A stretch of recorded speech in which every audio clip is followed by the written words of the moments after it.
Bom dia, meus irmãos e irmãs, em nome do Senhor Jesus, o Senhor da glória. Vamos orar ao Senhor nosso Deus para que Ele nos dê um tempo na sua presença e possamos ser instruídos de acordo com a sua palavra. Oremos. Pai nosso que estais nos céus, Deus grande, Deus bendito, Deus e Pai de nosso Senhor Jesus Cristo, nós rogamos que o Senhor nos conceda a graça de um congregar-se que seja agradável a Ti. Aqui estamos para adorarmos o Teu nome, isso por intermédio do Teu Filho, nosso mediador, nosso Senhor Jesus Cristo. E nós rogamos, Senhor, que nos abençoe, nos dando entendimento. Treina-nos, Senhor, amorosamente, disciplina-nos. Nós oramos em nome de nosso Senhor Jesus Cristo. Amém. Hebreus capítulo 12, vou ler mais uma vez, a partir do versículo 4. Ora, na vossa luta contra o pecado, não tendes resistido até ao sangue, e estáis esquecidos da exortação que, como a filhos, discorre convosco. Filho meu, não menosprezes a correção que vem do Senhor, nem desmais quando por ele és reprovado. Porque o Senhor corrige a quem ama e açoita todo filho a quem recebe. É para a disciplina que perseverais. Deus vos trata como filhos. Pois que filho há que o pai não corrige? Mas se estais sem correção, de que todos se têm tornado participantes, logo sois bastardos e não filhos.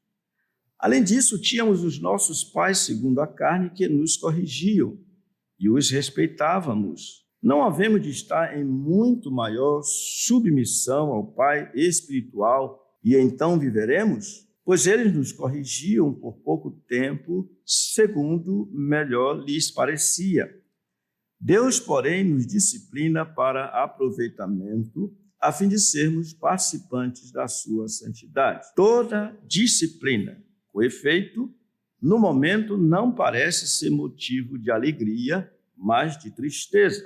Ao depois, entretanto, produz fruto pacífico aos que têm sido por ela exercitados, fruto de justiça. Nós já tivemos a oportunidade de olhar para esse texto e especialmente focalizamos, consideramos o versículo 4 dentro dos subpontos do tema. Na verdade, o tema é amorosamente treinados até ao fim.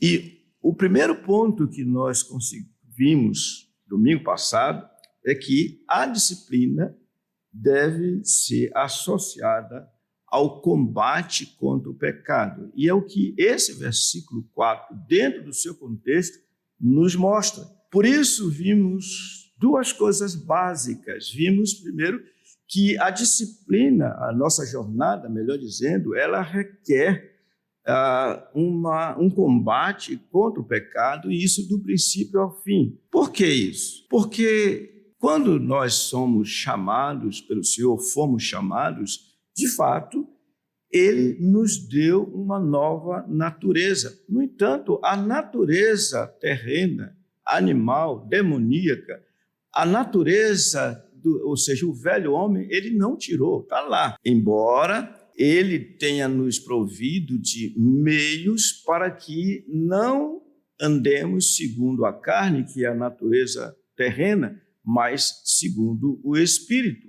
E enquanto nós estivermos neste corpo de humilhação, nesse corpo de morte, nós teremos que combater contra o pecado. Isso desde a mais tenra idade até a morte. Só na morte é que seremos libertos desse terrível inimigo, conforme tivemos observando. Então, é uma luta, é uma jornada, melhor dizendo, que requer que lutemos também, além disso, do princípio ao fim, mas também com determinação e vigor, porque ele diz aqui, ainda não tendes resistido até ao sangue. Depois nós fizemos algumas deduções desse versículo 4, dizendo o seguinte: os sofrimentos são para nós graciosamente convenientes, porque se vivêssemos nesse mundo de alô, como vai, está tudo bem,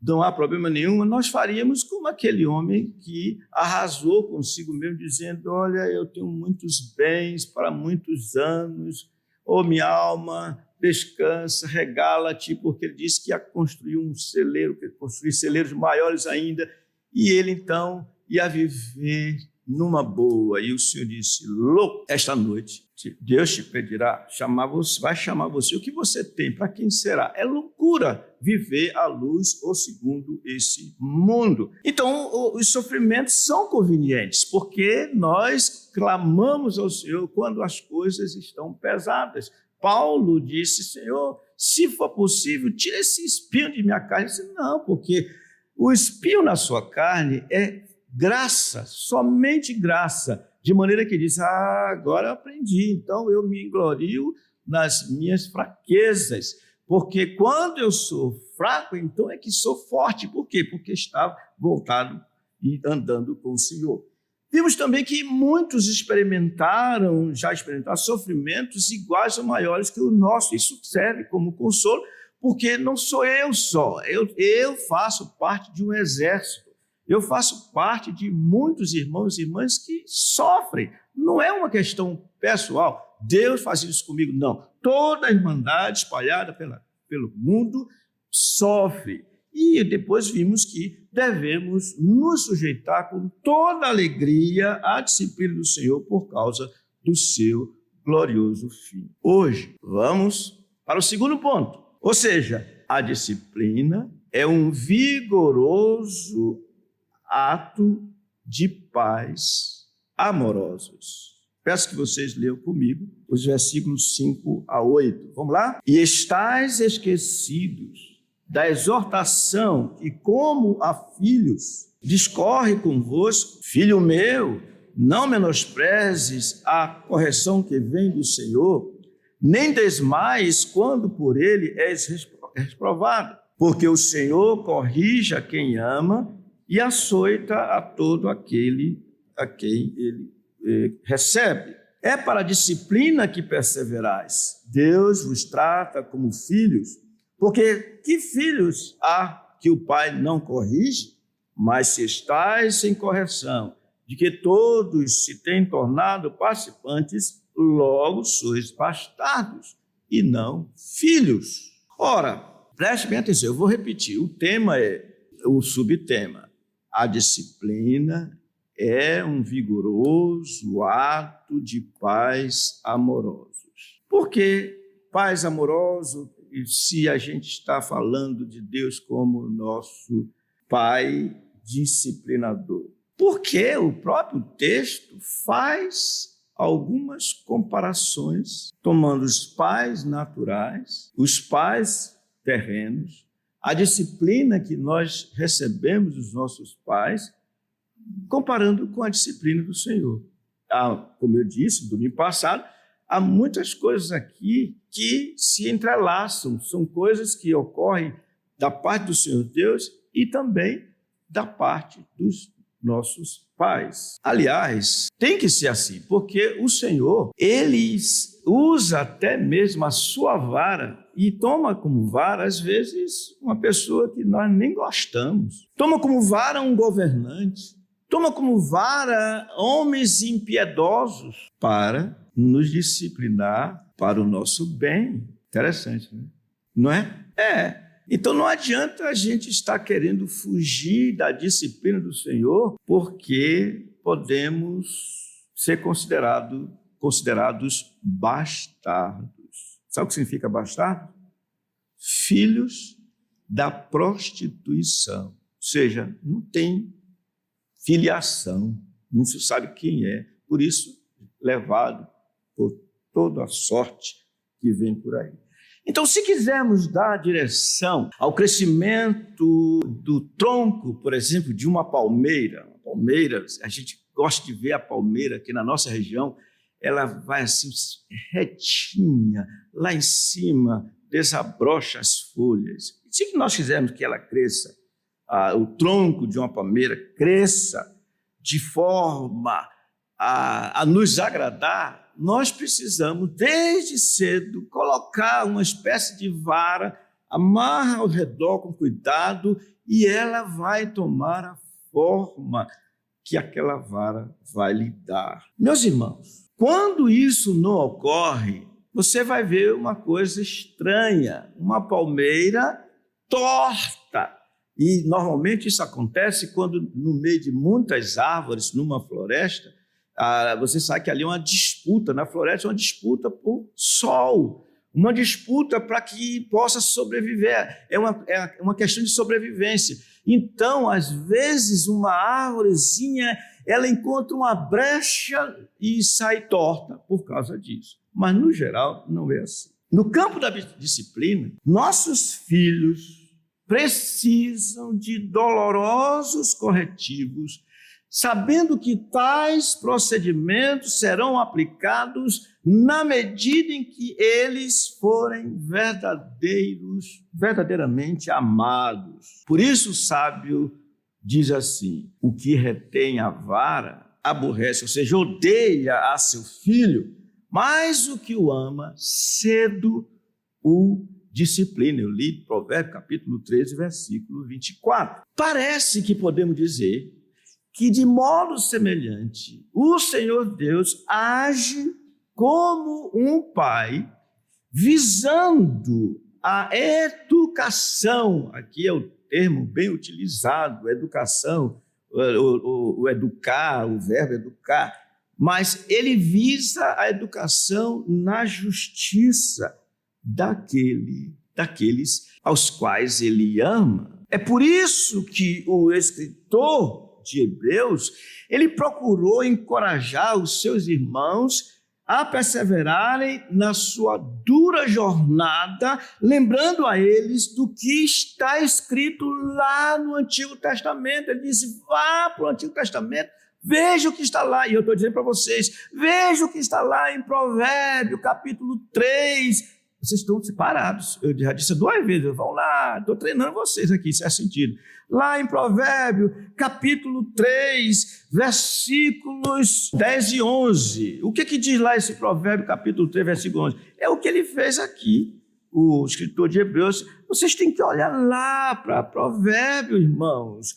Vão lá. O que diz os versículos 11 e 12? Vamos ler em alto e bom som. Por gentileza, vamos lá? Filho meu, não rejeites a disciplina do Senhor, nem te enfades da sua repreensão, porque o Senhor repreende a quem ama, assim como o pai ao filho a quem quer bem.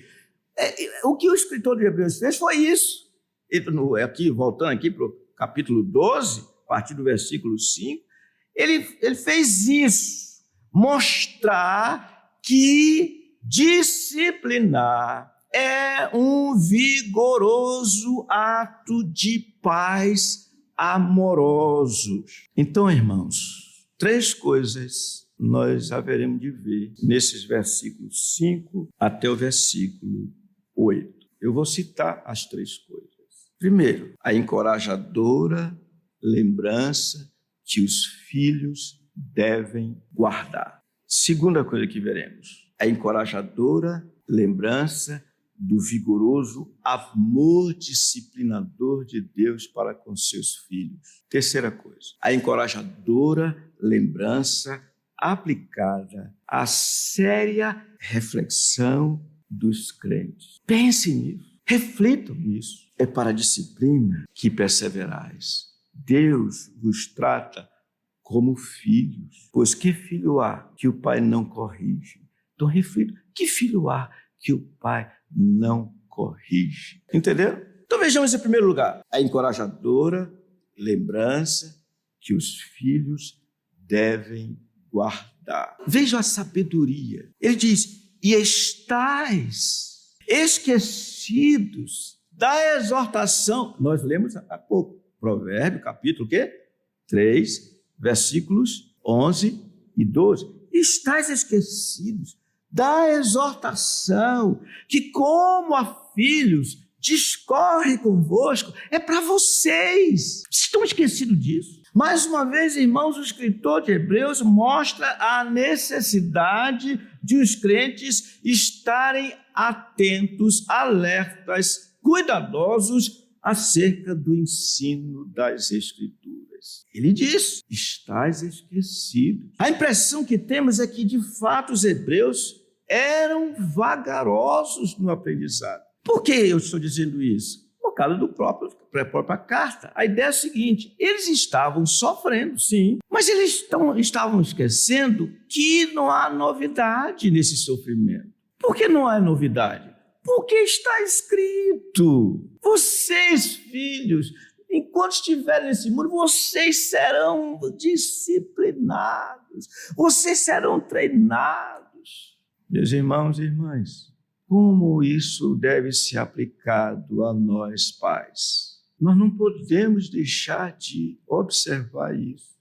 Eu tinha uma música antiga que me veio à mente agora, guardar as devidas proporções, mas parte da música diz assim: o pau que nasce torto, não tem jeito, morre torto, baiano burro, garanto que nasce morto. Alguém já viu essa coisa aqui? Não tinham nascido. Aí diz: olha para Rui Barbosa, olha a cabeça dele como é grande, é de inteligência. Olha o que ele fez, foi para a Inglaterra ensinar inglês, provando que baiano burro nasce morto. Mas a ideia é a seguinte: o pau que nasce torto, não tem jeito, morre torto. Mas a Bíblia está dizendo assim: você tem uma semente, você planta a semente. Pai, mãe, preste atenção ao desenrolar, ao crescimento dos seus filhos. Vocês é que vão moldá-los. Tudo bem? Vocês precisam fazer isso. Vocês precisam dar forma a eles no que diz respeito ao que eles devem ser. Aí vem a grande dificuldade. Eu li agora há pouco uma mãe, que coisa linda, eu espero que ela esteja me ouvindo. A mãe contemplando seu bebê, olhando para o seu bebê, é um romantismo, e está certo, que coisa maravilhosa, está certo, que coisa linda, está certo, mas essa coisa linda precisa ser o quê? Moldada.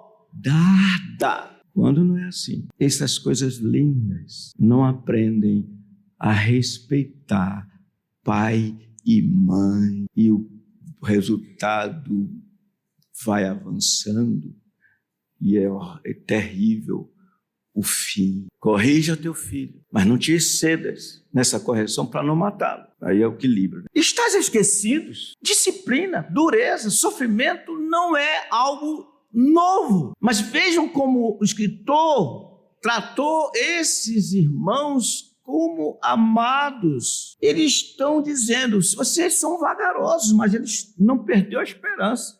Tratou-os como filhos. Por isso lembrou-os do encorajamento da Escritura Sagrada, em duas coisas muito especiais. Primeiro, Deus encoraja a seus filhos. Estás esquecido da exortação que, como a filhos, é um encorajamento. Vocês são filhos. Lembre-se que isso é graça do Senhor. Vejam como ele trata. Vejam, olha para o seu filho unigênito. Como ele viveu. Irmãos, vocês acham que as mãos de nosso Senhor Jesus Cristo eram assim lisinhas como a minha? Não eram, não. Eram? Não. Mãos calejadas. O Senhor da glória se fez gente e suas mãos foram calejadas. Em pegar ferramentas, preparar móveis, ser útil. Ele, de fato, foi encorajado. E sabe, como, à medida que o Senhor Jesus ia crescendo, estou falando o homem, Jesus Cristo, Jesus homem, À medida que ele ia crescendo, ele via se cumprir a Escritura na vida dele. Era obediente a José, era obediente a Maria. Foi conhecido como filho de quem? Do carpinteiro. Filho do carpinteiro. Vocês, portanto, são filhos. Por isso é que, filhos de Deus, ele diz, essa exortação discorre convosco. Argumenta, ela está argumentando, esse discorrer significa argumentar, ela argumenta com vocês. Estais esquecidos da exortação aqui, como a filho. Olha, como ela argumenta. Interessante o verbo aqui, discorrer, significa argumentar com vocês. Vocês estão entendendo? Irmãos, eu não tenho a menor dúvida, a nossa geração é uma geração desrespeitadora, desrespeitosa, rebelde e que não sabe o que é curvar-se diante dos pais. E aí você vai dizer, é mesmo? É diante das cães. Abram suas Bíblias em Levítico, capítulo 19, por gentileza. Prestemos atenção. Versículo 1. É um dos versículos mais curtinhos do Antigo Testamento. O que diz o versículo 1? Disse o Senhor a quem? A Moisés. Esse é o primeiro versículo. Fala a toda a congregação dos filhos de Israel e diz-lhes, santos sereis, porque eu, o Senhor, vosso Deus, sou santo. Olha onde entra a santidade como sinônimo de submissão. A santidade como sinônimo de submissão aos pais, especialmente as mães. Depois eu digo por quê, especialmente as mães. O texto diz, vamos ler juntos o versículo 3. Cada um respeitará a sua mãe e o seu pai e guardará os meus sábados. Eu sou o Senhor vosso Deus. Por que ele começa dizendo respeitar? Primeiro a mãe. Eu vou repetir uma ilustração que eu já trouxe aqui para vocês algumas vezes, eu não sei quantas vezes, então eu vou repetindo. Filho, tem que aprender a respeitar mãe e pai. Mas por que essa ordem? A ordem é porque os filhos têm um maior desafio, são desafiados, e é o maior desafio respeitar a mãe do que o pai. Ou seja, o desafio maior é a mãe. Por quê? Porque ela é mais próxima, ela é mais terna, ela é mais materna, ela é mais coração, ela é mais emoção. E os sapecas, sejam meninos, sejam meninas, cedo percebem que o pai é brutamonte, cedo. Então eles procuram tirar partido, no sentido de tirar proveito das mães. É por isso, irmãos, que quem mais estraga a educação dos filhos são as mães. Vocês estão entendendo o que eu estou falando? Por que as mães? Porque são elas quem passam, as que passam maior parte do tempo com ele. Não é fácil lidar com essas pestinhas. Não é fácil. Horas e horas a fio. E ali estão elas cuidando. O pai está trabalhando, está no campo, está dentre os juízes da terra. E quando chegam, eles encontram os filhos que passaram todo aquele tempo com suas mães. Então, a mãe tem um papel importantíssimo. Dizer assim, filhos, vocês são muito queridos, mas vocês são filhos. E vocês têm que aprender a serem filhos. E eu sou mãe. Daí, já falei isso, vou repetir. Toda mãe sabe o que eu vou dizer. Naquele coisa, no afã de brincar com a mãe brincar com ele. Aí, a primeiro tapa, quem recebe é a mãe. De quem? De quem, irmãos? Dos filhos. Ela só deve receber, no máximo, 2 tapas. Se chegar ao terceiro, está fadada a ter fracasso.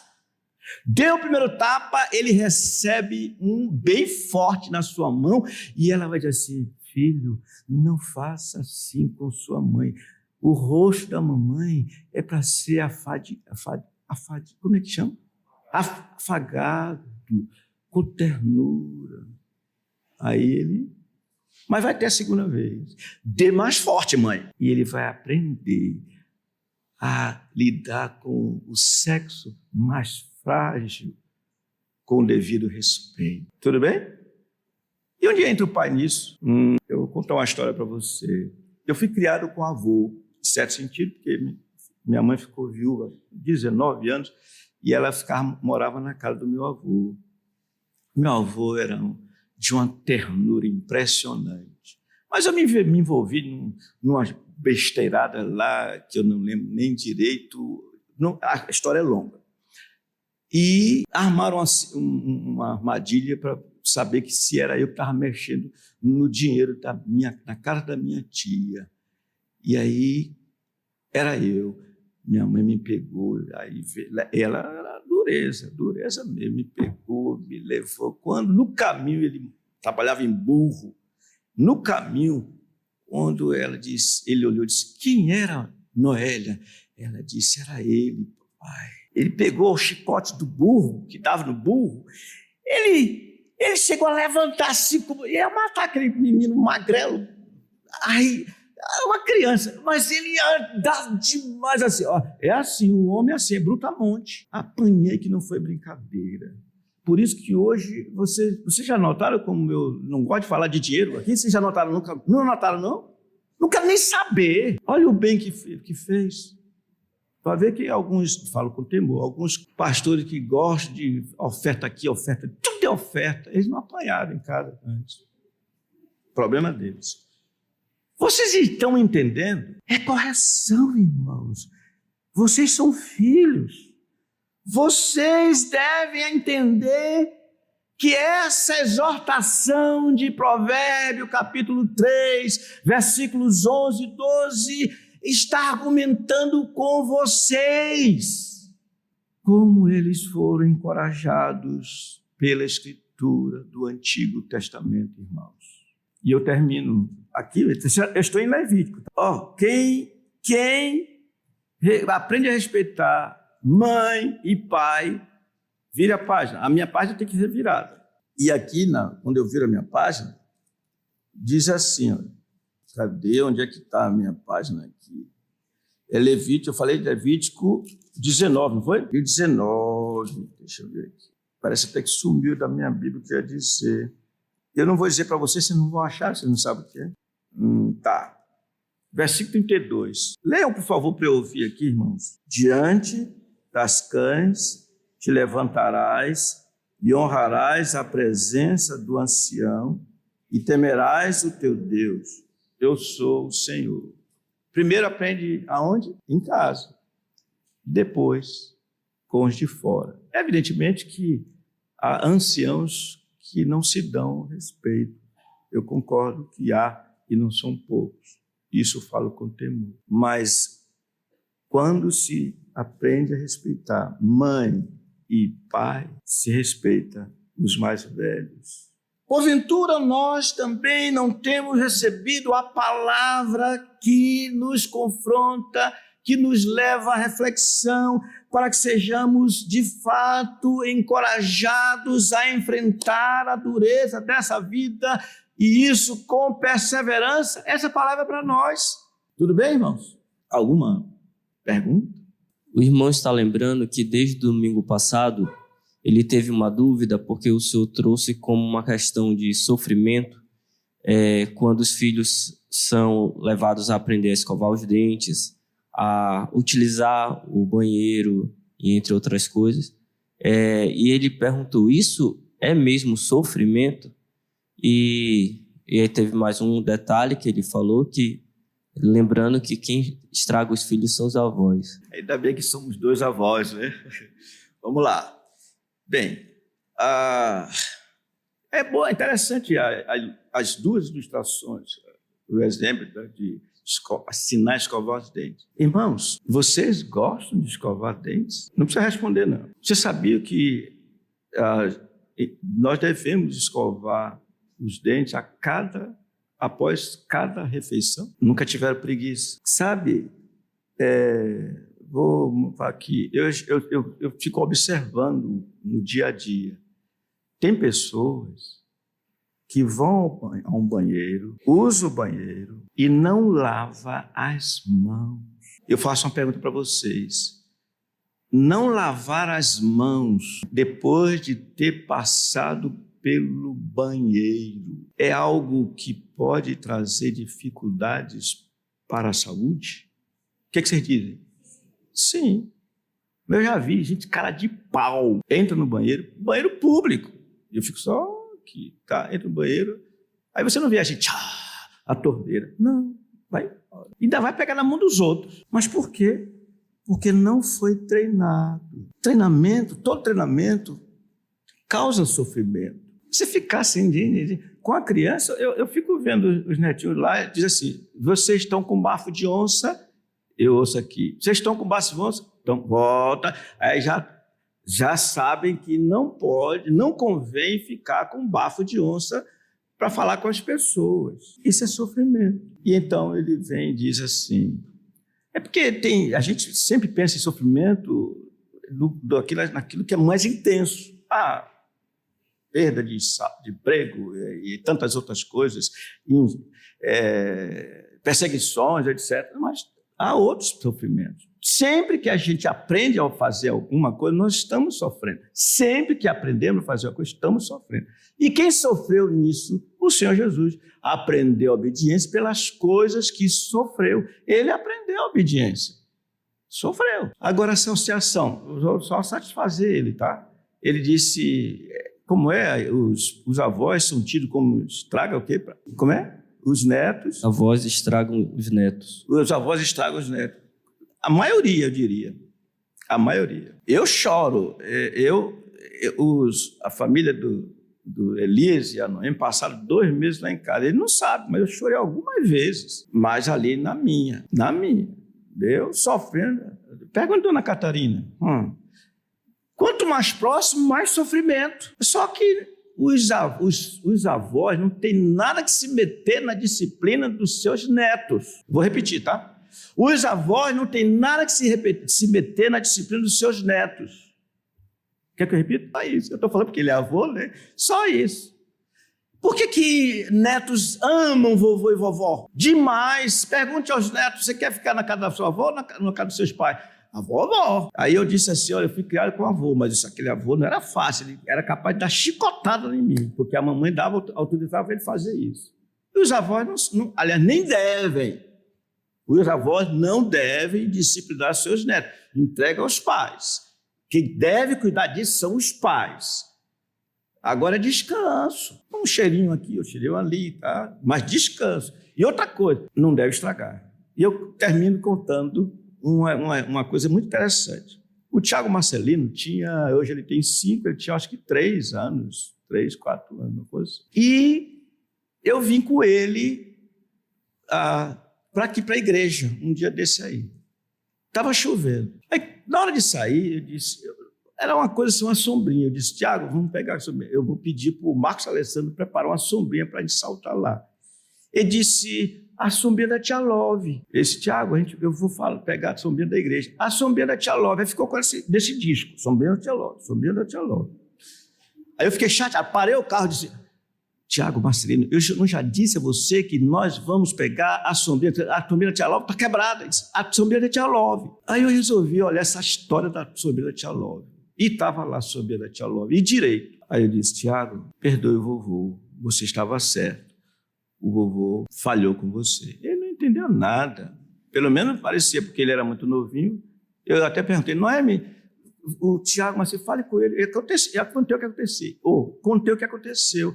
Ele, desde cedo, está aprendendo até com os pais e também com os avós. Quando se falha, se pede perdão. Irmãos, se tem uma coisa que é horrível, é um filho se sentir injustiçado e o seu papai ou sua mamãe não se inclinam, reconhecendo seus erros, suas faltas, para pedir perdão para eles. É horrível. Essa pergunta o senhor fez. Então é assim. Vamos lá. Segundo lugar, a encorajador Tudo bem? Respondi a sua pergunta. A encorajadora lembrança do amor disciplinador de Deus aos seus filhos. Aqui ele diz: filho meu, não menospreze a correção que vem do Senhor, nem desmais quando por ele és reprovado, porque o Senhor corrige. A quem, irmãos? A quem ama. E açoita todo filho a quem recebe. Irmãos, preste bem atenção o aspecto que está sendo exposto aqui. Nós já vimos que o escritor, no primeiro ponto, levou-os a olhar o que está lá em Provérbios capítulo 3, versículos 11 e 12, certo? Mandou eles olhem aí. E agora está mostrando de fato, porque lá diz, lembre-se, está aí. Agora está mostrando, essa é a exortação. É o que está escrito aqui no versículo 5, primeira parte B, e o versículo 6. Ou seja, essa citação, ela aponta para o trato vigoroso de Deus para o bem dos seus filhos e filhas. Por que vigoroso?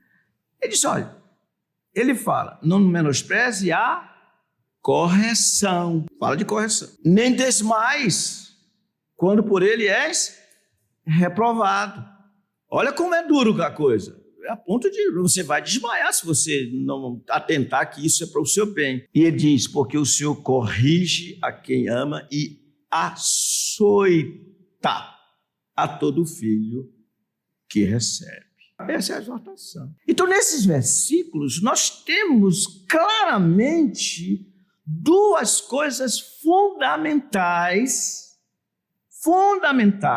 para a fé cristã. Qual é a primeira delas? Os crentes devem acolher os sofrimentos, sabendo que eles vêm do Senhor para a disciplina, para a moldagem deles. Ele fala aqui de correção, não menospreza a correção. Trata-se da disciplina, daquela educação na justiça que vem do Senhor. Tem a ver com a conformação na estatura do varão perfeito. Vocês já notaram que quem é chamado de o varão perfeito? Quem é o varão perfeito? O Senhor Jesus. Ele, criança, foi desenvolvendo, até chegar à estatura do varão perfeito. E tudo isso tem a ver com aprender a obediência.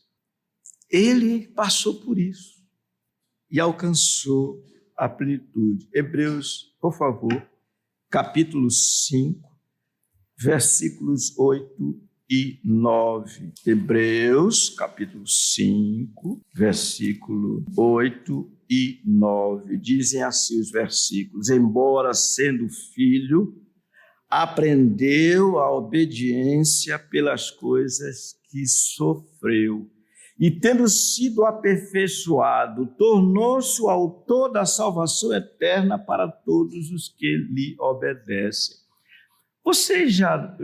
Preste também atenção. Se você quiser saber se um homem tem condições de liderar, seja a sua casa, seja a liderança em termos de trabalho, seja a liderança em termos de igreja, sabe quais são os líderes, os verdadeiros líderes?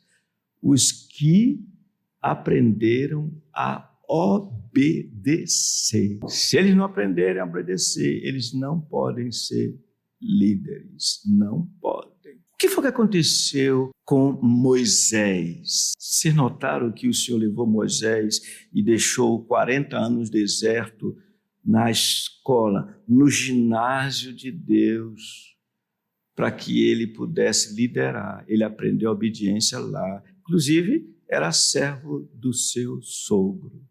Não é fácil ser servo do sogro, hein? Servo do sogro. Aprendeu a obediência lá. Aí, pronto, se tornou o líder de Israel.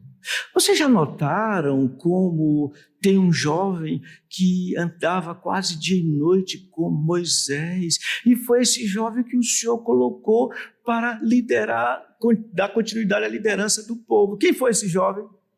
Vocês notaram isso? Josué estava lá, obedecendo, servo, e tornou-se um capitão. Vocês já notaram que em Paulo tinha mais confiança na lida dele com a igreja? Quem era? Timóteo, que andava com ele como filho a paz, servindo. Ouça o que eu vou dizer. Se vocês quiserem saber se um homem vai ser um bom esposo da sua filha, olhe como ele é em casa. Ele aprendeu a honrar sua mãe, aprendeu a honrar seu pai, então ele vai ser um bom marido. Se não aprendeu, não vai dar certo não. Não vai não.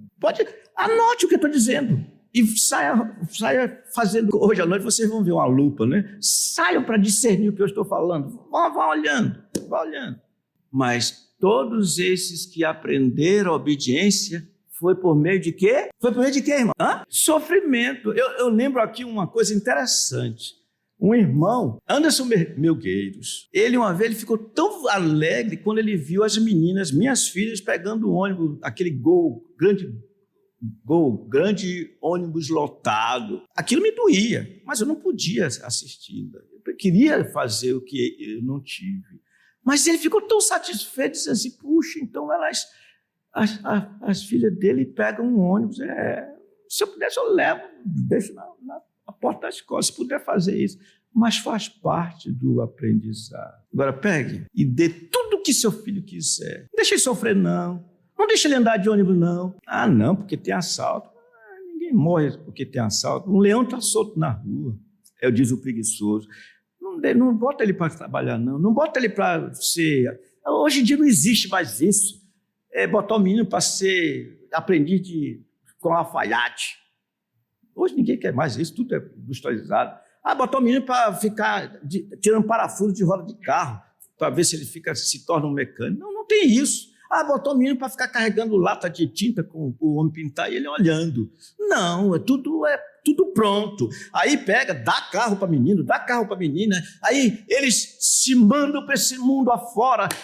Perdeu a disciplina que vem pelo quê, irmãos? Eu quero que chama bem atenção. Vem por onde?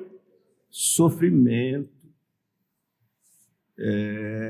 Isel que eu falei, Henrique, você já andou de ônibus? Já. É gostoso andar de ônibus? É nada. Eu sei que não é nada mesmo não, porque inclusive eu já com o carro teve vezes, faz tempo que eu não ando de ônibus, vou andar de ônibus. Hoje não, que eu não vou mais, porque até subir a escada de ônibus está arriscado. Mas andar de ônibus, você precisa saber como é que as pessoas vivem. Precisa. Agora, não faça isso na época das eleições, não, porque aí é mentira sua. Tá? Já sabe o que é, né? Esses políticos. Tá, tudo bem. Se somos filhos de Deus, certamente o caminho a ser trilhado será o mesmo de nosso Senhor. Ele que disse, no mundo tereis aflições, mas tem de bom ânimo. Eu venci o mundo. Então, irmãos, nada de menosprezo, porque ele fala aqui em Hebreus, filho meu, não menospreze a correção que vem do Senhor, fazer pouco caso, não considerar com a seriedade devida os sofrimentos, não convém. Irmãos, eu vou dizer uma coisa que vocês não sabem. Eu tenho uma enfermidade chamada herpes. É uma escola comum aí para muita gente. E eu sei quando é que ela vem. Geralmente, quando eu vou para um funeral, eu não derramo uma lágrima no funeral, mas depois eu fico arrasado. Mas eu tenho que ir, eu preciso ir. É o último momento para ser solidário a alguém. Mas você vai ter, a reação vai vir. Vem. O que é isso diante do Senhor, cujo suor eram como gotas de sangue? Depois ele diz, filho meu, não tenha resistido até o sangue. Vocês estão entendendo? Vamos ficar em pé um pouquinho, rapidinho, por favor. Nada de desprezo, menosprezo, também nada de desmaio. Ou seja, arrefecer, desanimar, perder a esperança, conforme ele já disse no versículo 4. Tudo bem? Vocês podem sentar se quiserem, né? Claro. Né? Irmãos, vocês já notaram? Eu há pouco falei de quem é que você deve entregar sua filha para se casar, a um homem experimentado. Eu me lembro uma vez, eu vou falar da vida dele agora, o Elias. Elias me ganhou tranquilo no início. Depois a gente brigava, entre aspas. Ninguém falava nada com ninguém, mas a gente ficava assim. Hoje não, hoje é genro querido, o outro genro querido. Mas eu quero lembrar uma coisa aqui. Ele estava em... Posso falar, Elias? Vocês ouviram a voz dele? Pode. O Elias estava... A família dele estava lá em casa. Aí um dia eu disse, Elias, acho que foi aqui em Manaus, foi. Você vai à padaria comigo? Vamos. Ficou até famoso ir à padaria, significava ir conversar. Aí ele foi à padaria, chegou lá. Quando o rapaz entregou o saco para mim, ele foi lá e eu só observei, disse, opa, olha... Ele se antecipou para carregar o saco. Eu digo, opa, mas está indo bem. Eu disse, está indo bem. Que bom. Gente, a gente tem que prestar atenção. Ontem fui comprar uma velinha para a Elisama com febre, mas a gente tinha que ir. Aí foi uma loja, aí uma jovem disse, onde é que tem velas aqui? Aí ela disse, ali. Era uma imensidão de velas. Eu disse, você não vai querer que eu vá procurar velas ali, me ajude, por favor, né? Aí ela foi lá e de repente caiu um negócio dela. Aí eu baixei e peguei, entreguei para ela. E disse, se você soubesse que um homem de 73 anos se abaixou para pegar esse papel para você, não precisava. Eu disse, não, sabe, é um lema que eu tenho. Tem certas coisas que os homens têm que fazer. O homem tem que ser cavaleiro para com a sua esposa, para com as irmãs. Essa história diz assim, as mulheres que dizem assim, não precisa ser essa cavalheirice comigo, não. Não quero casar com uma mulher dessa, não. Porque ela não quer ser mulher. Deixar ela pegar uma botija de gás, só se você não estiver em casa. Pegar um machado, só se você não estiver em casa. Carregar lixo para a rua, só se você não estiver em casa. Henrique, quem é que pega um lixo para jogar fora? Tem 3 homens na casa. Vai ver que dizer assim, olha um para o outro assim, olha, eu fui ontem. Conversa, vá de novo, você que está dizendo foi ontem, vai de novo. Seu Gilmar, não dê colher de chá, não. Bota o seu caminhão na mão do Henrique, vai lá, Henrique. Bota os outros para empurrar o carro, vai lá. Mas Dona Marilene é uma princesa no meio desses homens brutamontes. Gostou, Dona Marilene? Gostou, eu sei que gostou. Vocês não sabem nem quem é que eu estou falando, né? Por isso que eu falo assim, irmãos, esses homens que querem tudo na mão, sentar à mesa, comer parecendo, não vou dizer o que é, mas vocês imaginam, e depois nem gratidão tem. O netinho precioso, não, precioso netinho, está aprendendo a dizer, vovó, obrigado por esse banquete. 3 anos de idade, só ouvindo. Agora esses homens, o que é o problema? Os pais não atentaram para o que está escrito. Por isso, deixa o homem pai e mãe. O que é isso? O homem, aquele que aprendeu a amar mamãe, papai, se relacionar com os irmãos e irmãs. Esse é o que precisa casar. Esse é o que pode casar. Enquanto isso, se ele não sabe fritar um ovo, não sabe quebrar um ovo. Por favor. Júnior, você já sabe fritar ovo? Muito bem, está indo bem. Meus irmãos e irmãs, tudo isso que nós estamos falando, meus irmãos, é algo que nosso Senhor Jesus Cristo, em alguma medida, em algum sentido, foi treinado. E olha ele, treinado em casa, na cruz. Ele olha para a mãe que está lá com a alma dilacerada, ele crucificado. Ele diz para ela assim, mulher, eis aí o teu filho. E diz ao discípulo amado, eis aí a tua mãe. Mesmo na cruz, um gentleman providenciou os meios para que a sua mamãe fosse assistida após a partida dele. Não se casou, mas se fosse o caso, que não é o caso dele, que marido ele seria. Mas não veio para isso. Ele veio para dar sua vida em resgate por muitos. Mas para que isso fosse possível, ele teve que ser aperfeiçoado na sua humanidade. Que o Senhor nos ajude. Que o Senhor nos ajude a olhar os sofrimentos como meios de Deus, que vêm de Deus para o nosso bem em Cristo Jesus. O que a gente diz? Amém. Vamos ficar em pé, meus irmãos e irmãs, por favor.